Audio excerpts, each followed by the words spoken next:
So one of the, very valuable things that, was a big takeaway for me on the first training that Hormozi did was that all growth is constrained by visibility, right? And who knows you is very, very important. How many people know you and who actually knows you. And he tells this story about how he just broke the Guinness Book of World Records. He sold over 2 million books and he went berserk with his launch, right? Obviously, he had 20,000 affiliates. He sent out 36 million emails. He obviously is, all over online, and he is one of the most watched content creators on the internet, specifically YouTube, but YouTube, he's got a ton of subscribers. So this guy is very, very known and visible, but he was, kind of walking on the street and he said, just to find out, he asked a bunch of people that he was on the street with, and nobody knew about his launch. Only two people out of all the people that he asked even knew that he had a book or a launch coming. And it goes to show you that millions and millions of people could be watching somebody's stuff, yet there's a lot of people that don't even know you exist. They don't even know who you are.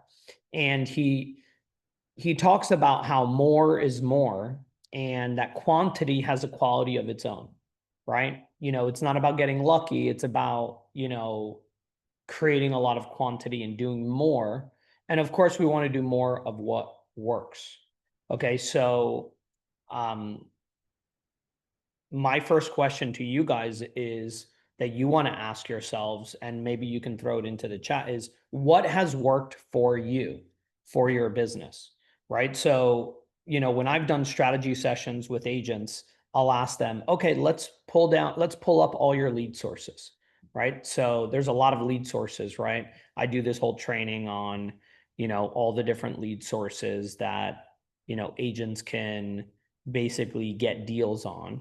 And I have a list of all the different lead sources that agents can get deals from, right? So when you think about that, let me show you here just a quick list. Can you guys see my Word doc right here? Yes. Awesome. So open houses, zBuyer leads, paid leads, sphere of influence, expired listings, FISBO listings, right? Direct mail. John, it's still it's still your slide, 33 powerful lead generation. It's not the doc. What about now? Yes. Okay. So ton of lead sources, right? Social media, networking events, circle prospecting, letters, cold calling, from your email newsletter, people responding from that, or if you use Fellow, right, to follow up with your CRM database, referrals from people, other agents out of state, attorneys, lenders, financial advisors, referrals from past clients, referrals from sphere of influence, family, friends, right? Referral websites like Upnest or Redfin or Homelight or Ojo, or, if you subscribe to, other things like Dave Ramsey leads, website leads from your website, Facebook groups, residential forums, and kind of communicate on there when they ask for a realtor and reaching out to those people for those opportunities, like next door forum, in your neighborhood. And then other obviously paid, leads, or if you do billboards or any other every door direct mail or press releases on a property, your for sale signs, there's a million ways to get leads, right? There's a lot of opportunity out there.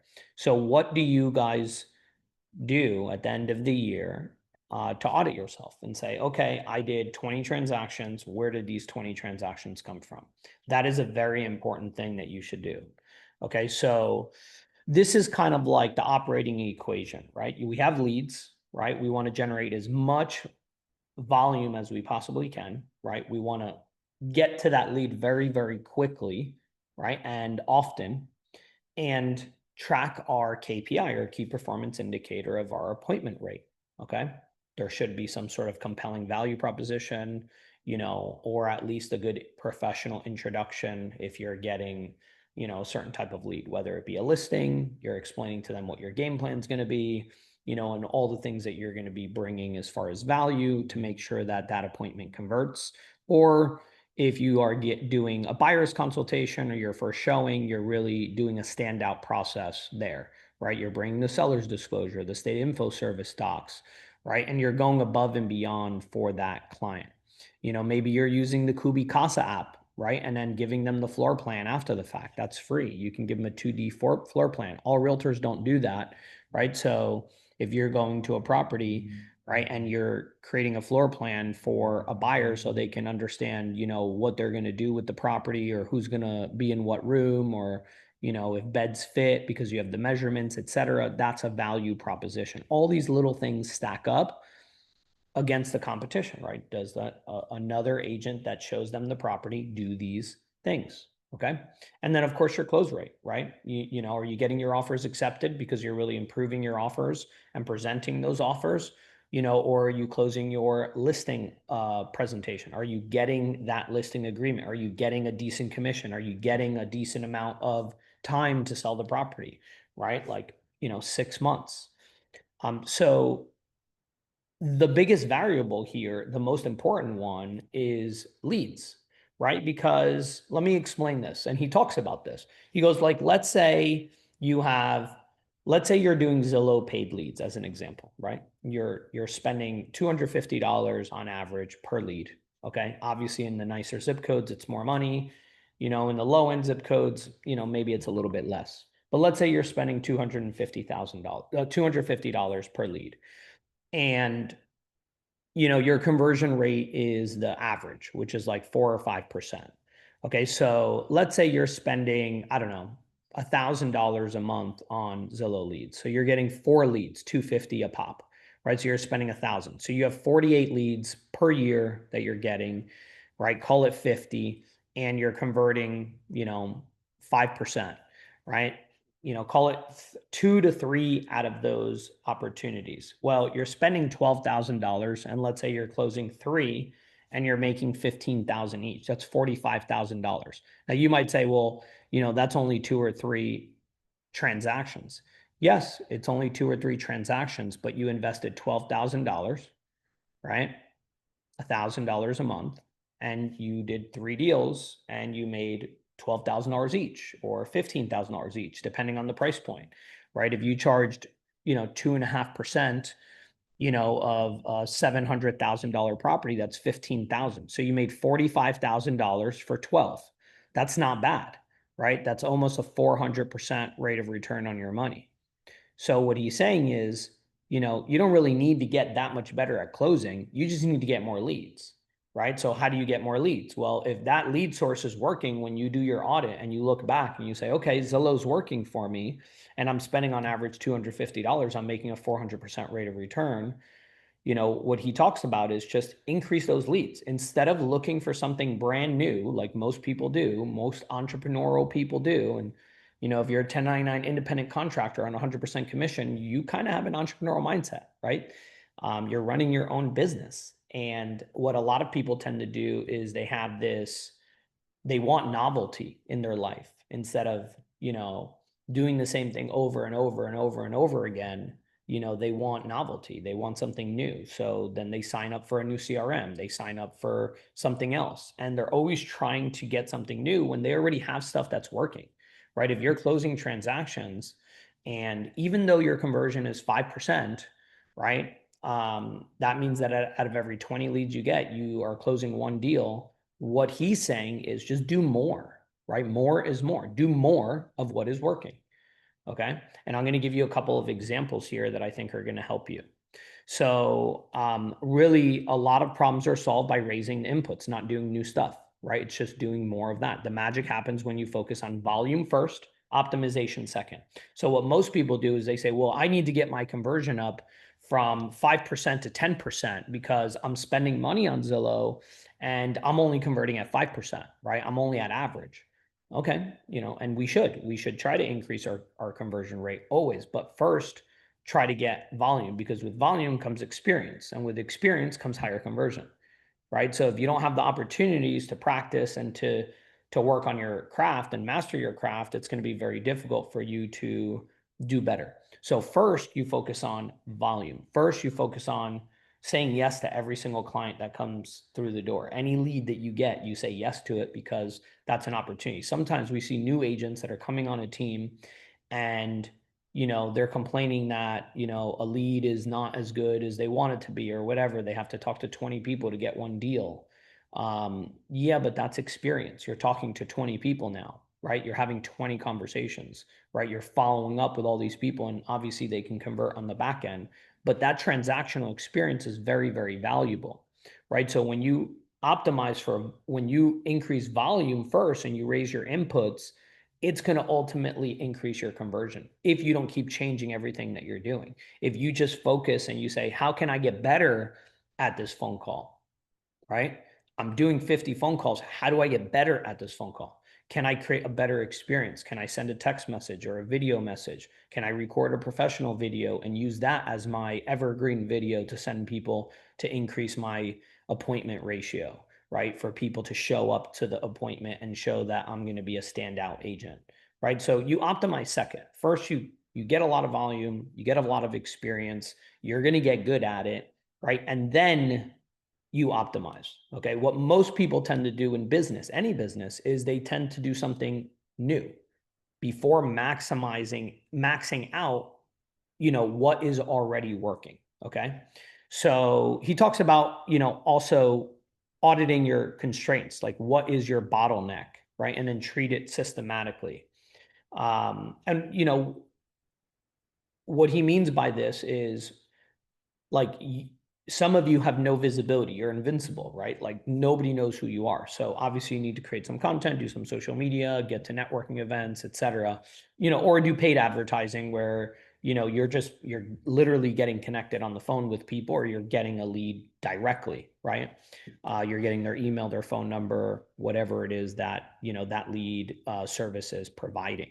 Right. So if you don't have enough eyeballs, that's your constraint. You're like, well, John, that's why I'm not getting more business, is because I don't have enough eyeballs. Okay, you got to fix visibility. And that's how you fix it, through more content creation, more events and networking, more paid advertising, right? If you are having a problem with, you're getting lead flow, but you're not really getting any appointments, right? Then you have to fix your offer positioning, right? What is it that you are offering these people? Are you doing anything to stand out, right? Your value framing, your social proof, right? Are you showing them that you have a couple past clients, right? On social media, if they look you up or they Google you, what are they finding, right? Are they seeing zero, right? And, maybe that's what you have to do. That's why a lot of people join a team, right? Because they can leverage, the team's transactional history, their awards, their experience, right? Their accolades, etc.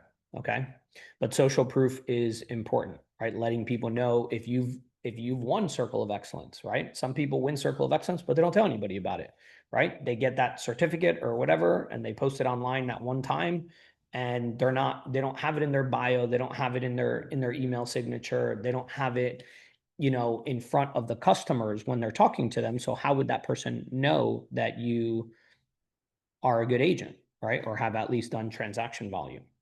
If you don't have enough leads, or you're low on appointments, you got to fix your conversion. So call the lead faster, right? If you're getting a lead, but it's taking you 20 minutes or 30 minutes or an hour to get back to it, you got to do it faster, right? You want to get there in the first 60 seconds to 5 minutes, right? Get better at scripts and objections, right? Have better follow-up systems, create an email sequence, right? 7 emails that are going over, the next 7 days, with a text message cadence to that lead to convert it, right? Sometimes it's just a matter of timing, and a lot of agents will give up on the first 2 or 3 contacts. And then agreement signed if you have a constraint on that. You have to have a better CRM and follow-up system, right? We're using Go High Level, and that is helping us put together a lot of sequences. But all this is after you've increased your volume, right? If you have a constraint where nothing is happening, then you look at that, you fix that, and then you move to volume, and then you go back to your constraint, and then you fix your constraint. So I'll give you an example here. This is a really good example. So open houses. I think this is something that a lot of people do not. Hold on one second, guys. Let me just close this door.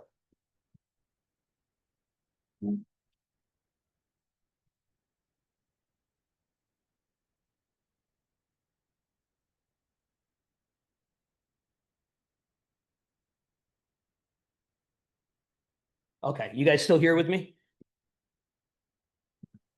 Yes. Awesome. Okay, so check this out. And this is going to blow some of your minds because you're going to be like, I can't believe I didn't think about this. And until I heard Hormozi, I'm like, I've always kind of knew it, but it didn't really get ingrained until he explained it.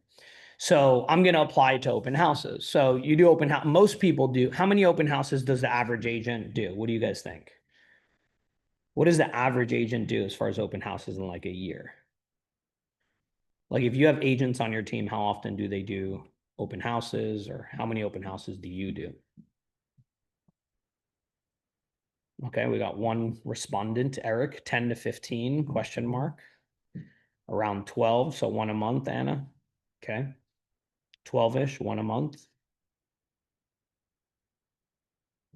Okay, if you're doing a good job with open houses, assuming you do a good job, meaning assuming you went through our open house training, and if you know the data, about 3.5% to 4% of people sell their house over the next 12 months. Okay, that's just the turnover. The turnover is 3.5% to 4%. If you look at zip code 07083, Union, New Jersey, where I grew up, there's 21,000 households. If you go to the tax records, right, you go to GSMLS, this is how you can find out what the percentage of turnover is in your property. You just go to search, advanced search, all properties. You look at solds, right? Sold is over the last 12 months. Let's just do Union, New Jersey, Union County, town, Union, right? And you do, oh, no, this is not how you do it. Advanced search, you go to tax record, sorry. So you go to Union County, Union Township, and then just put sale date, like from September 1st to September 1st, 24 to 25, right? How many properties sold? So you hit search, right? And it tells you 705 records. Okay. There's 20,000 households there. So that's 3.5%. 3.5% of properties are selling, right? In Union, New Jersey. Okay. What does that mean? That for every 30 houses, right? 30 neighbors that you are knocking on their door, one of them is going to sell their house over the next 12 months. And you have the opportunity to talk to them, right? If you do a good job the day before your open house, or even a couple hours before your open house, and you knock on everybody's door and you let them know, hey, we're having an open house, and you're introducing yourself and you're letting them know what it is that you're doing, that is an opportunity to talk to potentially 3 potential listings, right? And maybe even more, right? Just that. Letting everybody know that you're having an open house is good, and you're making contacts, you're asking them how long they've lived there, etc. Right? The idea is do more, right? If you typically knock on 3 neighbors' doors or 0 neighbors' doors, do more, right? Knock on 90 neighbors' doors. What's stopping you from doing it? Or you might say, well, I can't do that. I don't have the time for it. Okay. Well, is there somebody that you can hire to do it for you? Right? To leave door hangers and, say, hey, knock on their door and say, hey, John sent me, he's doing an open house, next Sunday, down the street. We're just letting a lot of the neighbors know to see if they know anybody that's looking to purchase in the neighborhood, and kind of let you guys pick your neighbor, and also invite you to come out to the property, right? And then get their information, ask them if they want to have get on our email newsletter for Westfield, New Jersey, when we send out an email every time a property sells or there's something happening in town. Would you guys like to get on that newsletter? And getting their email, adding them to your database, and then also asking them how long they've been there, if they plan on selling in the next 6 to 12 months, because we're probably going to have leftover buyers from the open house. Are we doing that? Most people aren't, right? So what he's saying is, let's say you've done that, right? You did an open house, but you did it right? You did everything right. You put it on social media, right? You priced the property right. You talked to all the neighbors. You did everything that we do for open houses. Okay. You emailed your previous database, all your leads, all your paid leads, all your CRM, everybody that's, your nurture leads, everybody, you're emailing them, letting them know, come out to this open house. We're holding it on Sunday from 12 to 4, whatever. Okay. And you're doing all the stuff that you're supposed to do. You're putting it on Facebook, you're putting it on Instagram, you're meeting all the neighbors, you're doing all these things. And you did that and it worked, right? You got a listing out of it. Maybe you got a lot of activity at the open house. You got 2 unrepresented buyers. So you have 2 potential transactions from buyers and you have 1 listing appointment, right? From talking to all the neighbors. What he's saying is before trying to buy something else or do something else, do more of what's working, right? So as an example, let's say you have 30 open houses, right, per year instead of 4 or 5 or 6 or 12, right? You increase what's working, right? And you have a close rate of 1 deal for every 5 open houses, which is kind of low, right? If you're a great agent and you're doing what you're supposed to be doing, you're going to get definitely more transactions from that, right? From your open houses. But let's say your close rate's only 20%, right? Out of every 5 open houses you do, you only close 1 deal. Okay.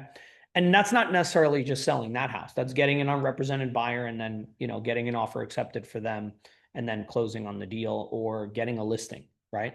So you do 30 open houses, right, per year. That'll give you 6 deals, right? And then, obviously all the neighbor farming, you'll get another 2 listings from that. So now you have 8 deals, assuming you didn't double end these 2 listings. So that's 8 transactions, right? What does an open house cost you? $100? Right? It doesn't cost a lot of money, right? It just takes your time, right? $100 per open house times 30 is $3,000 investment. Now, some of you go nuts and you buy a bunch of catering and all that stuff and you spend more money. That's fine, right? You can double the number, triple the number, whatever it is that you do. But it's a $3,000 investment if you spend $100 per open house. Some people spend $0 per open house, right? Return, 17,500 average commission, right? That's a 2.75% at $650,000, right? So that's an elite ROI, right? If you do 8 deals and you make $15,000, $20,000 a pop or $17,000 on average, you're making a huge return on investment. So some of you are looking for brand new stuff to go out and implement, and we have more opportunity to do this. And I know what some of you are thinking, you're like, but I don't have open houses, right? I don't have any listings. Okay, that's fine, right? So are you building relationships with listing agents at Signature Realty? Because it's easy to look it up on the MLS through our listing agent office code and, basically asking them, hey, I see that you have this listing, can I do an open house on it? This is what I'm going to do. And really having a value proposition. It makes no sense to go on Facebook and say, hey, I'm available for open house on next Sunday if anybody wants to do that.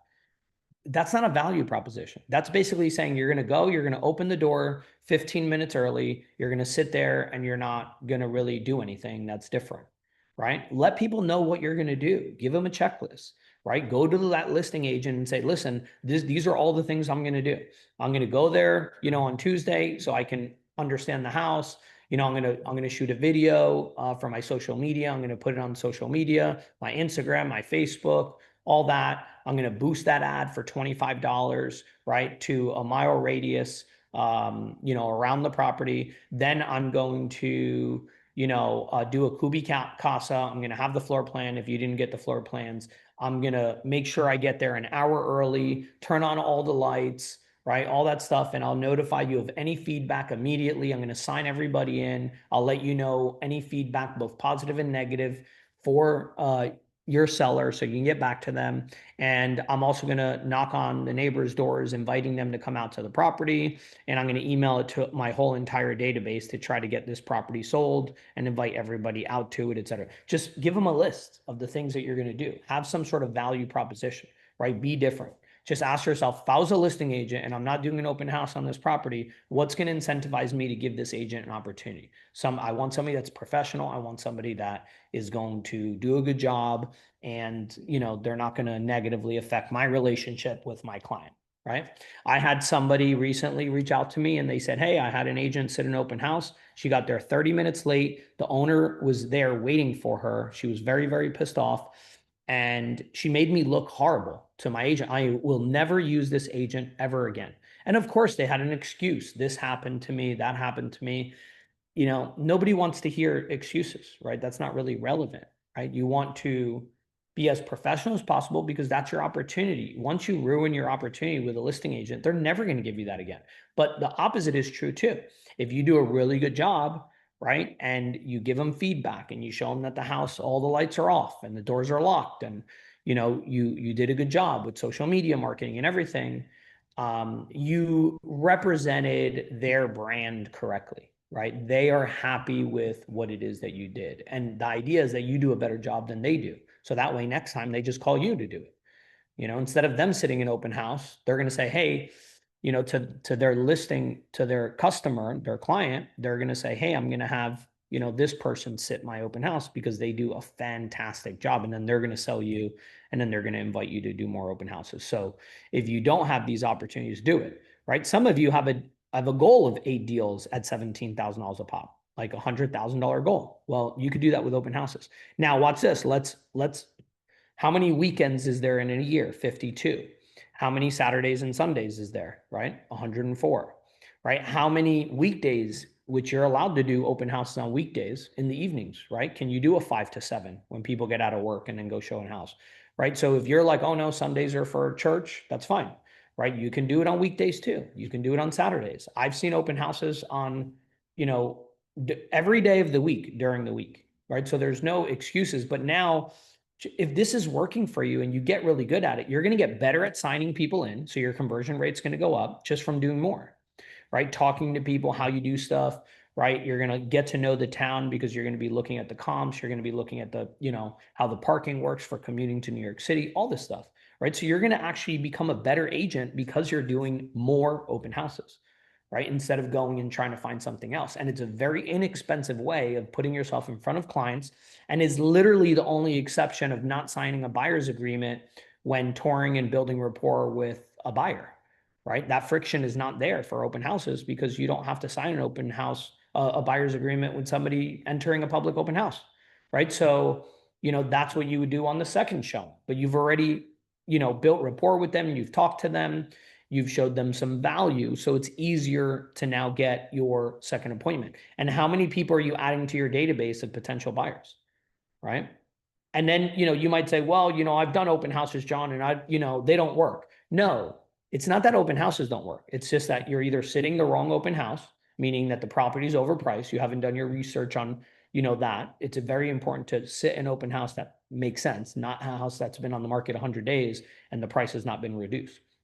Right? If a house has been on the market 100 days and then the price gets reduced, that's when you want to sit an open house. Or if it's a newer listing, the first 4 weeks of a listing, right? That's good. Or if it's over $1 million property, some of them take a little bit longer to sell. It doesn't matter that they've been on the market for a little bit. And obviously the price point's a lot higher, so the incentive is bigger, right? But even if a house is overpriced and that's the only option you have because you don't have any other open houses, I recommend you still do it. Why? Because you have an excuse and a reason and a call to action to talk to all the 90 neighbors around the house, right? You're not going to do that if you're not having the open house. Okay. You can call them if you don't like the door knock. Okay. That's another way of doing it as well. So, imagine if you did 60 open houses and you did 16 deals. How much money is that if you're doing it in areas where properties are selling for $700,000-$800,000? Right now, that's the point. Let's say your close rate goes down if you do so many, because it's just, economies of scale and you're just doing so many of them, and some of them they're not well attended. Okay, let's say your close rate goes down.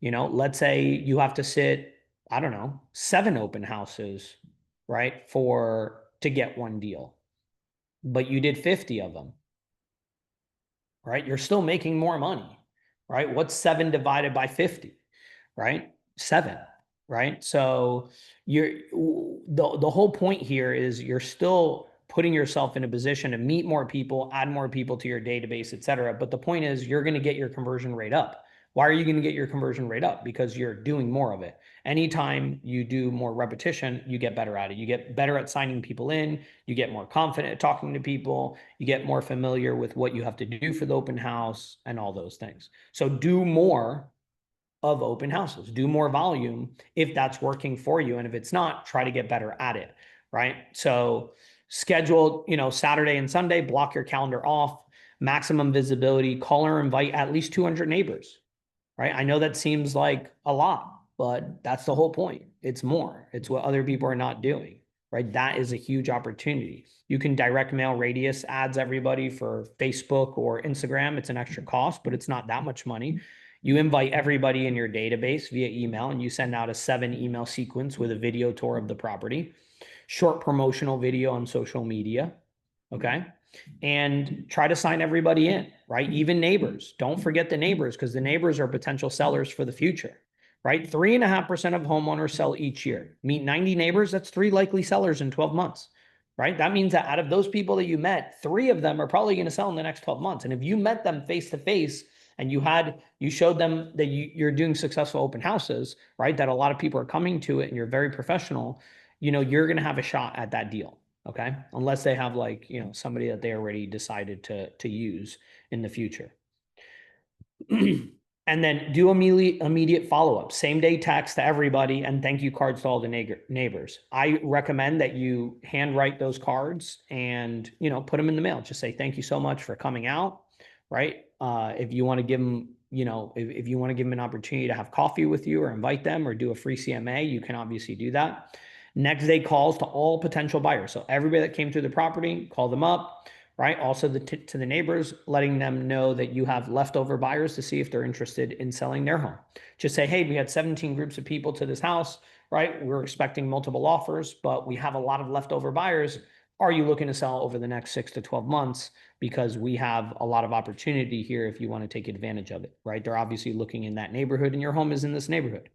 Have a 7-day follow-up plan to everyone, right? And a CMA to everyone, every one of the neighbors that indicated any sort of interest in potentially selling their house over the next 12 months, do a CMA for them, right? They might not sell until 12 months, but it's the law of reciprocity. When you do something for somebody, they're going to do something for you back.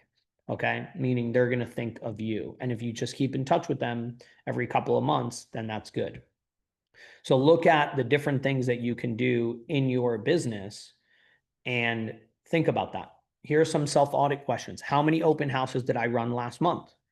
Right? How many average sign-ins per open house did you have? Right? Are you getting everybody to sign in? How many were neighbors versus prospects? Right? Here's another example. Paid buyer leads, right? Zillow, for example, or any other type of lead. If you spend $250 a lead, your close rate is 5%. Your customer acquisition cost is $5,000. Okay, everybody should know what their CAC is on paid leads. CAC is customer acquisition cost. Okay, so if I spend $250 for a lead, but I need to buy 20 leads, right, to close one deal, that's 5%. 5% of 20 is 1, right? Then my cost, right, is $5,000 per closing, right? That's my customer acquisition cost. I need to spend $5,000 to get one closing. Okay, but let's look at this. If this is true and you're doing this, just think about it for a second, right? You spend $25,000. Just hear me out. You spend $25,000, right? You're spending 250, right? You're getting 100 leads for $25,000 at $250 per lead. You close 5% of 100 leads. That's 5 deals. 5 deals, right? At an average of 2.75% of 650 is $17,875 per side, right? So that's $89,000 gross commission income. So you spent 25,000, but you made 89, right? So what if you could spend more because you're doing deals and then you're taking a portion of that money and you're putting it back into your business? So now imagine, obviously the big agents are not spending $25,000 on paid leads. They're spending a lot more than that. They're spending $100,000, right? And they're doing 20 deals out of that. And you need to keep track of this KPI to make sure that the ROI is there, right? You have to make sure that your return on investment is working. So you have to track this, customer acquisition cost. If you're a team leader, we have some team leaders on here. You definitely have to do this because let's say you're buying leads for your team at $250 a pop, right? They're closing at 5%, so it's costing you $5,000, right? But if the average is $17,875, right, and you're making half of their money, $17,875, because they're on your team. So let's divide that by 2. Divided by 2, you're getting $8,937.50. Okay, so if they're not keeping up with this 5%, meaning they're at 2% or 2.5%, you're losing money because then it's costing you $10,000 per transaction closed and you're only getting $9,000, right? So if they didn't pay for the leads, it's possible that they're not following up. And if you're a team leader, part of your job is to make sure that you are having your accountability and pipeline meetings to make sure that this conversion is happening, that they are following your follow-up cadence, right? If I give you a lead and I spend $250, you might look at it like, whatever.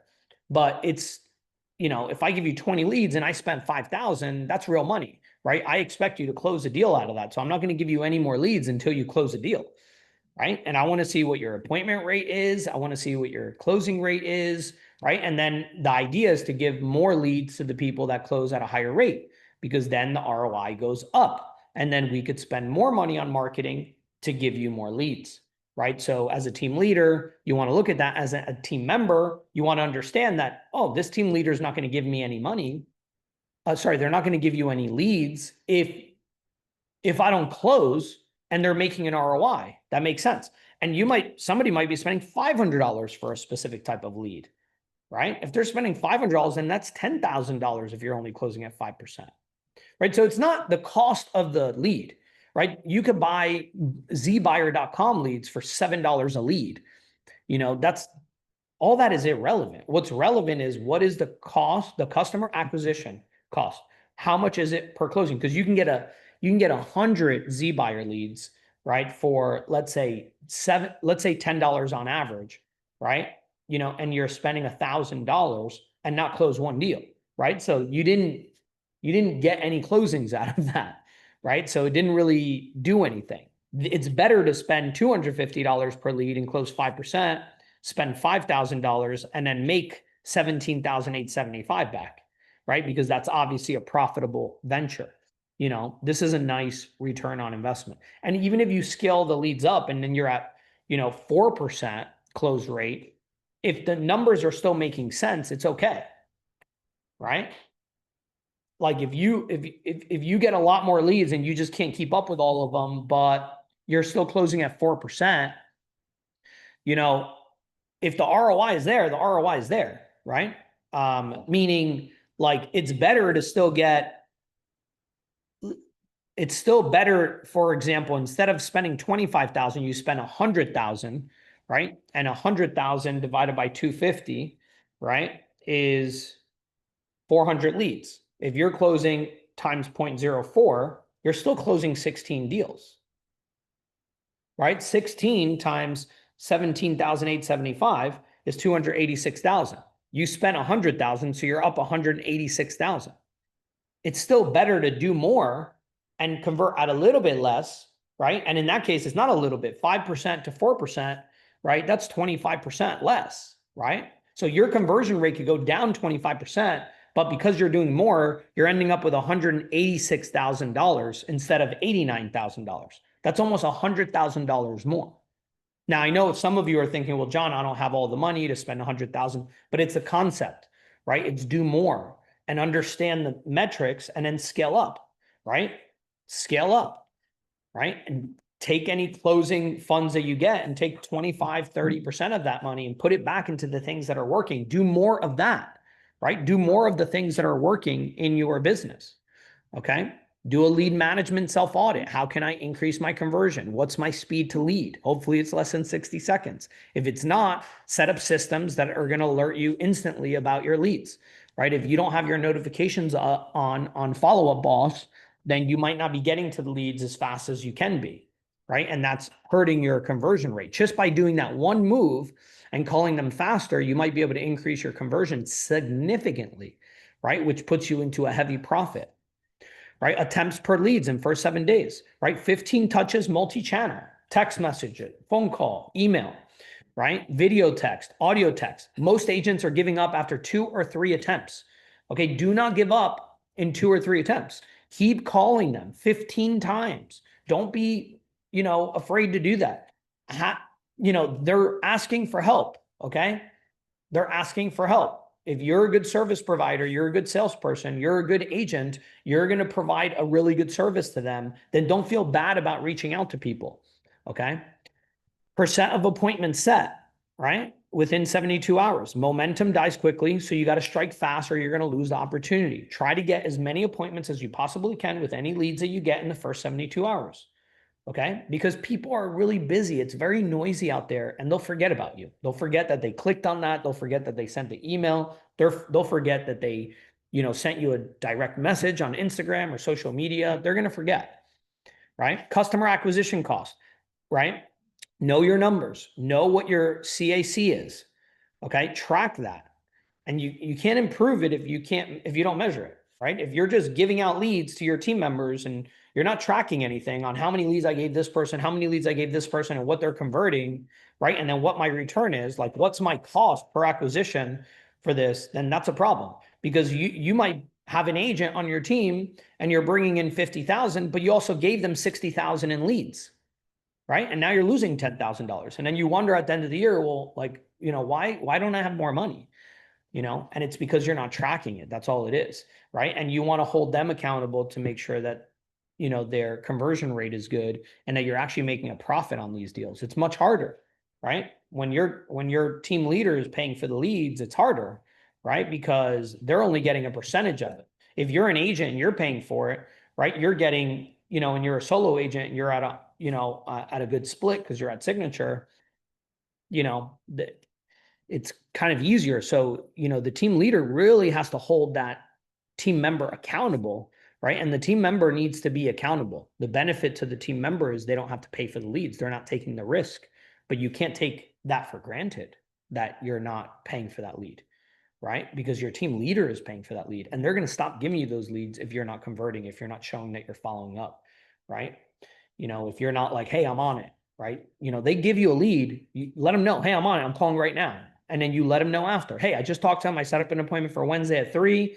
I'm going to send him an email right now and I'm going to update my notes and follow-up, boss. That team leader is going to freaking love you because the majority of people don't do that, right? And then they're going to be like, all right, this person gets back to me. They tell me what they're doing. Then on Wednesday, they're like, hey, I just met with the customer. They're awesome. That house didn't make sense, but I'm showing them another property. I signed the buyer's agreement. We're good. Okay, awesome. Right now you're showing that you are being grateful for those leads. And then guess what's going to happen? They're going to give you more leads, right? And you should do this for yourself, right? If you're a solo agent, you got to be doing this. Okay, now let's look at another one, right? We said open houses. We talked about buying leads at $250 a pop and how doing more can actually make us a lot of money as long as we're tracking our cost per acquisition and we don't have to convert at too high of a rate, only 5%. So now let's look at hiring an ISA, okay? And scaling that up. So let's say one ISA generates one appointment every 2 weeks, right? That's pretty easy, right? Every 2 weeks, only 26 appointments per year. So you hire an ISA, okay? You spend $2,000 to $2,500 a month because you're buying leads and you're paying them money to call for you, right? Maybe it's a virtual assistant in the Philippines that you got from Fiverr.com or myoutdesk.com or any of the other cold calling services. You're going to spend about $2,000 a month on the cold caller, maybe less and I'm talking about for full time. And then you're going to spend some money on leads. So let's just say it's $24,000 to $30,000. Okay. So one ISA generates 26 appointments. You close 1 in 4 appointments. So you go on 4 listing appointments, you get 1 deal. Okay, so out of 26 appointments, you're going to get 6, 7 listings, right? Plus, you're probably going to double end a couple of those listings, right? So you're going to have about 8 transaction sides total from this one ISA. Okay, your investment was 30 grand for the whole year, but you did 8 deals and you made $143,000. You only have to close 1 out of 4 appointments. That's 25%.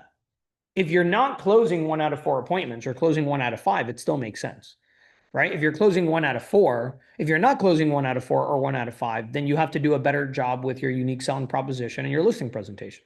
But how do you do more? By doing more, by having more experience, by auditing your presentation, by looking at our trainings, right? To see what it is that we recommend on the top 10 steps to, your listing presentation and working on that and practicing it, right? This is completely doable.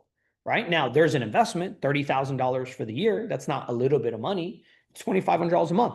But because you're doing that and you're landing your appointments, now what is your cost? What's your CAC on this? Customer acquisition cost, right? You did 8 transactions for 30 grand. That's not even $4,000, right? That's less than the $250 per lead that we're paying for Zillow. Okay. So your projected GCI in this case would be 143,000, 8 times 17,875, right? 2.75% on 650 grand.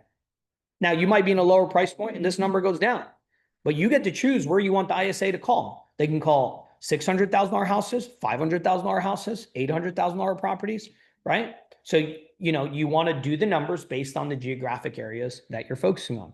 And let's say it's the $1 million neighborhoods. Well, let's say you only close 1 out of 6 and you're getting a few less deals. Well, but now you're getting almost on a $1 million property, you're getting $30,000 at 3%. Right? You could do 5 deals, 5 times 30,000 and you're at 150 grand. You could do 3 less. That's 40% less at a higher price point, right? So there's really no excuses here. It's just a matter of, you know, putting these things into place, right? So there's almost a 500% return on this. Do more of the things that are giving you these highest rates of return, right? Now, let's say you scaled it up and you spent 10 grand a month instead of $2,500 per month. You did 4 times that and you converted at only 20%, right? Not 25%, right? Where would we be? Look, 10 listing appointments per month at 20% is 24 listings a year. Michelle goes on like, I don't know, 20 appointments per month, right? Why? Because she's doing all these things for marketing. Okay.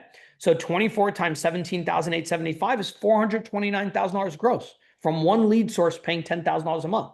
Now you might say, well, John, this is unrealistic. Is it? I mean, is it to have somebody calling 40 hours a week? You're providing the leads to them, right? And then them setting an appointment every 2 weeks, just one appointment every 2 weeks, and then having 4 people doing that? I don't know, right? You know, you can definitely scale this up and put yourself in a position to win, right? And then have a nice profit, right? You're going to spend $120,000. That's 10 grand a month. It's not a little bit of money, but once money makes money, if you are investing it, look, you can look, a lot of people decide to invest their money in the stock market, right? What do you make in the stock market? 10, 12, the average is 10.79%, right? But what if you can invest it in marketing and make 300% rate of return? That's what I don't get, why people don't do this. Some people, you know, the thing that I've seen that is a huge differentiating factor for Michelle Pice, right, scaling up to hundreds of transactions, is because she's invested a lot of money in marketing, right? She's invested a lot of money in marketing so she can get more opportunity, because that is a better investment than a 10% rate of return. Even if you made 100% rate of return, right? You spent $50,000 on marketing and you made $100,000. That's 100% rate of return. Where are you going to get that? You can't get that in buying real estate. You can't get that in investing in the stock market, right? You could, but the chances of that happening, it's going to take you 8 years to actually make that. Okay, so that's how you should think about this. You're making an investment and the guarantee is you following up on leads. That's really what it comes down to, right? The guarantee is you following up on the leads, right? If you're not willing to do the work, then don't make the investment. But if you're willing to do the work and audit yourself and look back and say, okay, what are my constraints? Why can't I do 30 open houses, right? Why can't I spend 250? What is the constraint? Figure that out, fix that, then increase volume, then go back, fix the constraints again. What's stopping me? Why don't I have a better conversion rate? What can I do? What are other people doing? Let me ask around, right? Let me do some research. Let me do some due diligence and let me improve that. It's not about doing new things. Nothing that I'm talking about is new. All I'm talking about is doing more, right? That's the theme here. It's do more of what is already working, right? Cold calling, self-audit, right? Systems create consistency. Winging creates inconsistent results. Make sure that they have a script, an objection tree documented, right? If somebody goes, let me think about it. Oh, let me talk to my husband. Let me talk to my wife. Have an objection handler tree, right? Like if they say this, this is what you say. If they say this, this is what you say, right? And then at least you get some follow-up appointments and you get some opportunity. Never leave a conversation without a clear next step scheduled. Okay. This is what you'll train on, right? You'll get better. You'll fix the constraints and you'll improve conversion, right? And if you improve conversion, you lower CAC, your customer acquisition costs, right? If you improve conversion, if you just go up by 1%, now your cost per acquisition goes down by a lot, by like 20%. Instead of now each property costing you $5,000 to close, it costs you only $4,000 to close, right? Because you improved your conversion rate. Okay, that's why these trainings are valuable. Networking and builder investor relationships, going to meetups, right? Your typical agent's going to like 4 events per year, right? Each event, could generate maybe 1 deal, right? If you did a really good job being purposeful, networking, right? So maybe it'll give you 4 deals per year if you go to 4 events a year. Maybe it'll only give you 2 deals per year, right? So do more. What if you attended 4 events per month, right? You can go to meetups, you can go to Eventbrite, you can go to chamber meetings, you can go to builder conferences, right? You can go to wedding venue conferences. You could go to a million different things. There's so many events out there that give you an opportunity to be able to scale, okay? You can go to 4 events a month for a very inexpensive amount of money. And if you go to 50 events, 1 per week, right? And that only generates 10 deals for you. But now you've also added all these people to your database. You have more visibility because all these people know who you are and what you do. It's going to make it easier for next year and the following year and the following year, right? And then you can start getting into different positions like speaking at those events and doing a presentation at those events, right? And now you'll increase your visibility and hopefully close more deals. But if you do 1 event per week, you're going to tell me you can't close 10 deals out of all those relationships that you've built if you did a good job? Of course you can, right? So do more of that, just 1 a week, and try to plan it ahead of time, right? Add 1 weekly meeting or 1 builder investor meeting, right? To basically build that repeat business. How many events have you booked this month? Number of real conversations logged, right? Any appointment follow-ups that you've had, weekly investor building meetings scheduled, right? Make sure that you could literally sit down at your computer for an hour, find out all the events and conferences that you're going to go to for the next 6 months, and just go to 1 thing a week, right? Join the chamber, go to business meetings, go to this, go to that. There's a million things that you guys can do. If you're like, oh, there's not that many meetings for my ideal customer, fine, then make your own event. That's what I did. I created a New Jersey Real Estate Social Network to create our own event of ideal customers, okay? Content, create more content, right? It's already 11 o'clock, so I'll get through this really quick. Do more content, increase your visibility. If I ask you, how much business did you get from social media last year? And you're like, I got 5 deals from it. Okay, great. So how many reels did you do? How many stories? How many posts did you do? And you say, well, I basically posted like a few times a week. Okay, great. So you did 5 deals from posting a couple times a week. What if we scaled that up and you posted a few times a day? And you created a content machine, and instead of a few times a week, you did a few times a day, and now your multiple is times, a huge amount. And now instead of doing 5 deals, you get 20 deals. Yes. Is there an investment of time, energy, and money? Yes. Is there scaled ways to do it? Yes. Right? It's a matter of doing more, not doing something new. That's the point here, right? If you look at how you got your deals, do more of that, right? If you did 10 out of 20 deals last year on Zillow Flex, well, that's half your business, right? So why don't you see if you could do more of that, right? Following up more, nurturing more, or doubling the amount of contacts that you do, right? Can you do more to get more deals, right? If you did open houses, can you quadruple the amount of open houses that you did if you got a few deals out of that, right? What did you do to get listings last year, right? Do more of that, right? If just doing more a lot of times just solves the problem. Okay. It's not new. Everybody wants something new, the shiny new object, etc. Right. So here's a self-audit. Okay. And by the way, I see a couple of you are leaving because it's 11 o'clock. Do you guys want this PowerPoint? Yes, please. Please. I'm going to put it in the chat right now for you. Okay. Just click on that link and download it. Long form content per week, quality foundation content that can be broken up into multiple pieces. So you do a longer form content and then you create clips out of that. So you could do 1 hour, video or a 45-minute training on, how to prepare your house for selling for top dollar. And then you create a bunch of different clips from that. Okay, you guys can use AI, you can use Submagic for the titles, you can use Optimus, Opus Clip. So there's this website called Opus Clip, right? You go on here and you upload your video, guys. You literally, look, I'll do it real quick so you guys can see what I'm talking about. Well, let's go to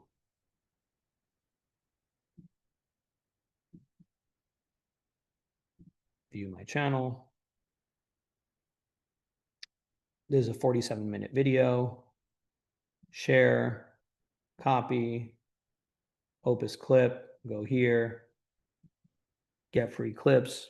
And this thing is going to take, well, you sign in, whatever, you do everything. We have this, we use it as well. And it'll give you a bunch of clips and it'll rank them. It'll say, okay, this is a very engaging piece of content. It'll give you a bunch of them all ranked, right? You watch them and then you decide which ones you want to do from your first-time homebuyer seminar, for example.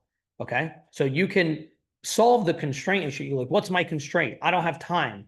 I don't know how to do this. Okay, well, we do some due diligence. You ask live chat support. You reach out to other top producing agents, right? There is a way to always win. Okay. So you could do more. Okay. So I created a little plan for you guys.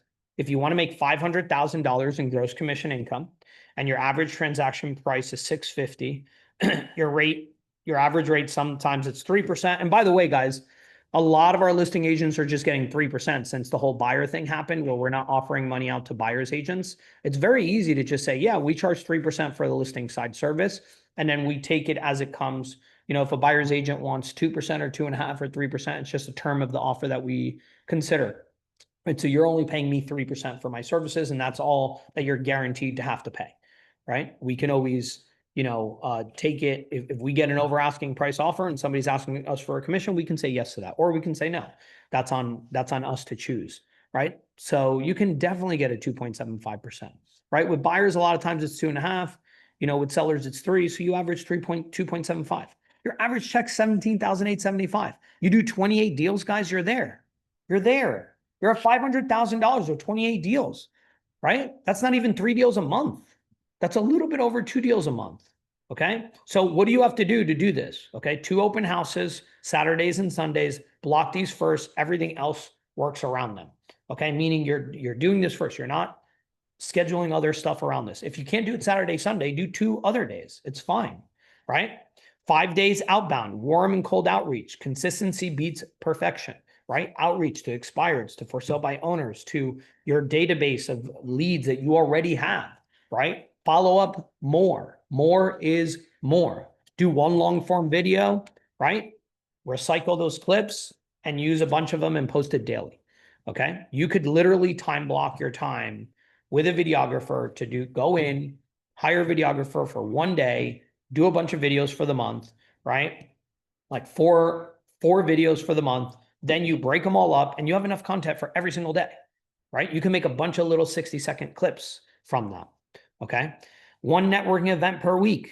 Okay. 1 listing appointment every 2 weeks from your ISA. So get an ISA, right? That's a great investment. Okay. Speed to lead and follow up consistently with your leads, right? 15 touches in the first 7 days. Don't be scared to reach out to people.